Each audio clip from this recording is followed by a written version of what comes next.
आज हम आपको बताएंगे विटामिन ई क्रीम बनाना। कॉर्न स्टार्च लें, कॉर्नफ्लोर या कॉर्न स्टार्च ले लें, 1 से 2 चम्मच आप ले लें और इसको एक बाउल में डालें। 1.5 से 2 चम्मच आप ले लें, एक साफ बाउल में डालें, उसमें 1 गिलास पानी का ऐड करें और इसे बहुत अच्छी तरह से इसमें डिजोल्व कर लें। कॉर्न स्टार्च जो है स्किन की रीजनरेशन को तेज़ करता है और इलास्टिन प्रोडक्शन जो कि हमारी जल्द में लचक लाता है, इसे स्टिमुलेट करता है। इस अमेज़े को सॉस पैन के अंदर ऐड कर दें और इस सॉस पैन को आप धीमी आंच पे चूल्हे के ऊपर रख दें। तैयार करेंगे विटामिन ई क्रीम। ये जो अमेज़ा है कॉर्न स्टार्च वाला, इसके अंदर हमने इसको अच्छी तरह पहले डिजोल्व करेंगे, मिक्स करेंगे। फिर इसके अंदर हम 1 चम्मच जो है ऐड करेंगे आलमंड ऑयल यानी बादाम का तेल।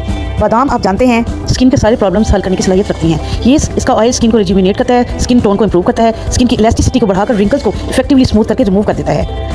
जो बादाम का ऑयल जो है ये एपिडर्मिस की डीप लेयर के अंदर जाकर इफेक्टिवली मॉइस्चराइज करता है। अब हम इसमें ऐड करेंगे विटामिन ई के 2 कैप्सूल्स, ईवीओन कैप्सूल्स 400 मिलीग्राम्स के जो 2 कैप्सूल्स हैं वो इसके अंदर ऐड करेंगे ताकि विटामिन ई की और अफादियत जो है इस क्रीम के अंदर ऐड हो जाए और ये सही वाली विटामिन ई क्रीम जो है ये साबित हो। 2 कैप्सूल्स आप इनमें सुई की नोक से अंदर शामिल करके आप मिक्स कर लें।